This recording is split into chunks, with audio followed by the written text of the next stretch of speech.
Oh man, Mike Flanagan. What is up, Netflix fans? Welcome back to my channel. Today we are talking Midnight Mass from Mike Flanagan, the creator of The Haunting of Hill House and Bly Manor. This is his next series. I absolutely love him and his work, right? He is so good at providing us scary horror, haunting horror. But where does Midnight Mass rank when you compare it to something like The Haunting of Hill House, which is one of my favorite horror shows of all time? We're going to talk about it spoiler-free in this video. We may do spoilers in another video. Let's do it. So, an isolated island community experiences miraculous events and frightening omens after the arrival of a charismatic, mysterious young priest. And let's see, where do I start with this show? Oh my god. Was that a pun? Midnight Mass? See what I did there? Oh my god. Guys, look, I know us movie critics, right? We have a tendency to go a little overboard with our first reactions, right? You walk out of the theater, you tweet, "This is the best movie I've ever seen in my life. Oh my god." Don't get me wrong, I've done it. I'm throwing myself under the bus for that. I just get excited when I see things that I love. And I saw Midnight Mass. All 7 episodes. It absolutely flew by.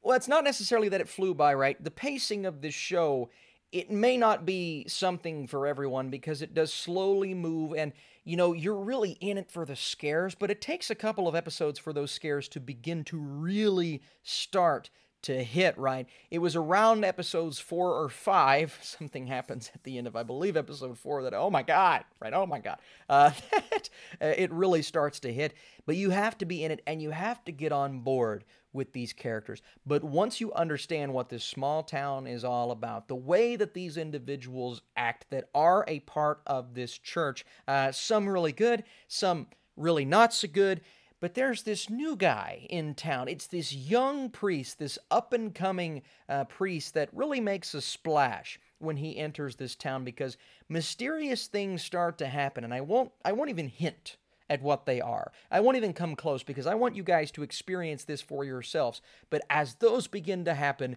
the good starts to rise, but you also have these bad things that start to rise. And not everyone knows about the bad things that are happening at first. So along with the horrifying elements, you get this mystery of sorts that people are slowly starting to uncover. All of that culminates at a point, but it culminates into something that I did not personally expect. I will say I saw kind of shades of what was coming, right? There were characters that were about to take a turn for either better or for worse. And my wife and I, we would be like, oh, well, that character is about to do this. And sure enough, they would do that. But that would always be followed by something that we wouldn't expect, right? You get the expected followed by the unexpected. And you get this very similar feeling horror show at the beginning, but one that starts to unnerve you and move you in a way that is uncomfortable. I will fully admit that, but sometimes that's the best kind of horror. The horror that makes you sit in your seat and squirm. It's like, I didn't need to see that imagery. It's a horror show based in and around the imagery that you're seeing, but after a couple of episodes, just getting that slow buildup, that's when it really lets loose. That's when the show goes off the rails in the best way possible. So if you can get through that buildup, and I say get through like it's a bad thing. I was locked in from beginning to end, so I had no problem with it. Trust me, there is a payoff. And some will see that payoff coming, followed by unexpected elements, of course. Some will not see it coming. Either side of the fence that you're on, I feel like Midnight Mass is a bit of a game changer. And again, with the hyperbole, it's a game changer absolutely because it's combining so many different types of horror and so many different elements that I just never imagined I would see in one. I think the most impressive thing about this film, we'll go ahead and get into the religious themes that we're hitting on and dealing with, and how religion can both build you up and tear you down.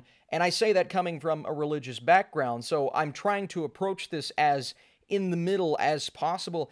This story, though, and really the writing in general, it never tells you what to think, right? And it isn't a show that tries to confront and attack religion.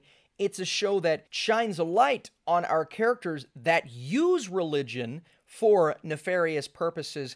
And even some of the characters in the show, they believe they're doing the right thing. They believe they're doing what is best. But they're being moved or they're being pushed by something that has those dark purposes, obviously has those in mind, and everything that they're doing is being used to tear others down, even if they don't believe that's the case. And I think that's what's so fascinating about this show. A show that takes that concept and, amplifies the bad motivations from people, but a lot of people in the show, they have good intentions. They have good in their heart. That's evident. You can see that. And what a lot of these individuals are experiencing, physically is so interesting, but at the same time, it's a mindset. It's a mindset that is getting in and maybe clouding individuals' visions, or just all in all, changing the way our characters think. And, not to get into the specifics of this horror, because I think that's what we want to talk about next, there's definitely some supernatural in there, but I've seen a lot of questions, right? Is this a show that, focuses on the psychological kind of horror? Is it more jump scare? Does it really use imagery to unnerve you and creep you out in a way that makes you uncomfortable?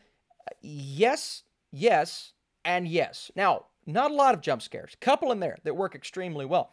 And not every jump scare that they attempt to go for is maybe handled perfectly, but I think the majority of them do nothing but amplify the story and the narrative, whereas a cliche jump scare and a jump scare that I'm just not the biggest fan of, they will take away from the story. This does the opposite. This amplifies the story. What gets me here is the imagery. We see imagery, and let me be completely frank with you. If you do not like seeing dead animals, okay, and I won't go any further than that, because a lot of people, they're going to see that and they're going to get very, very upset. And that's the intentions of the show. It does exactly what it's trying to do.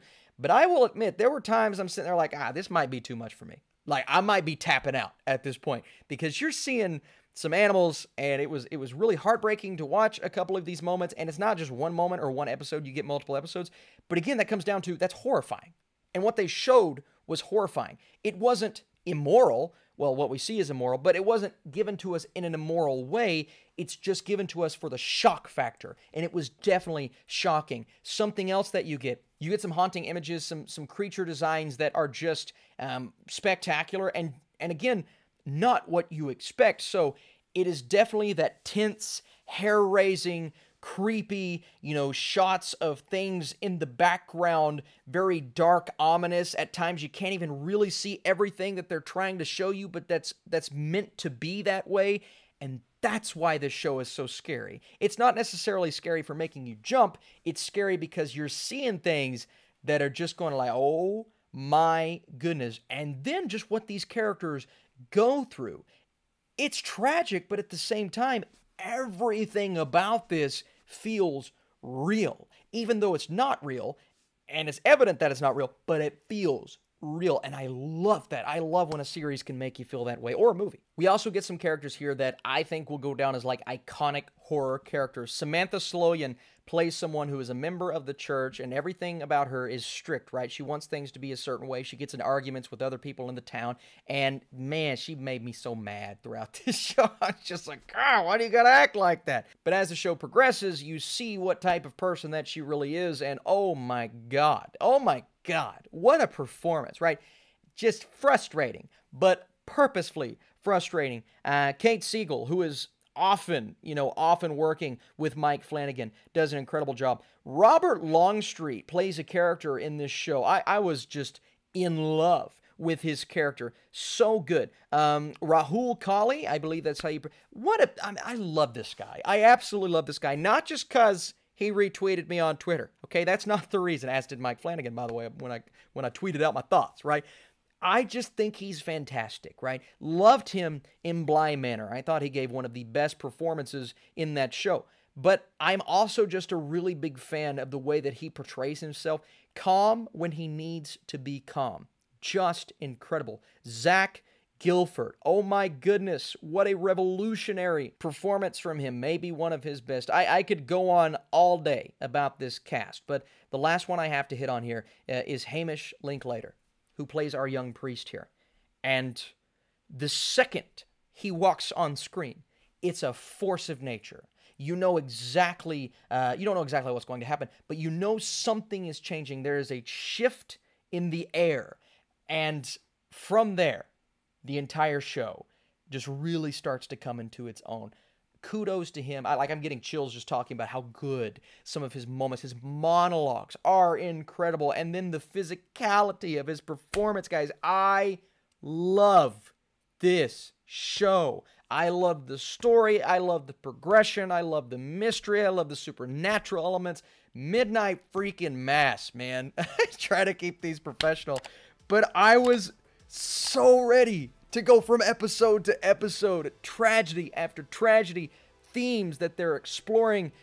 Man, Mike Flanagan, you did it again, man. I mean, Hill House and then Bly Manor, which I really liked, but Hill House and Midnight Mass, you know, boom, boom. There you go. Before I give you guys my score, I want to say thank you so much for watching this video. If you enjoyed it and you want a spoiler-filled review for Midnight Mass, be sure to drop your thumbs up down below. You'll be hearing this a lot, but Midnight Mass is astounding. This is what Mike Flanagan's work has been building up to. This series perfectly balances religious themes, character depth, and traumatizing moments. It may be the best show of the year. I'm going a 95% with my score. Again, you know, nitpicks, a handful of pacing issues in a couple of episodes. You know, a couple things about the story that were predictable, but again, every time we got those predictable elements, we get something unpredictable. So, so much respect for Mike Flanagan, his work, everyone involved with this show. What an incredible job. And my goodness, sorry about the glare. My glasses, a little bit of a different setup than usual. But what do you guys think about Midnight Mass? Did you enjoy this series? And if you haven't seen it yet, are you looking forward to this series? You guys are the best. Thanks for watching. If you want a spoiler review, drop your thumbs up, leave a comment, say, Austin, we've got to have that spoiler review. I'll see you soon.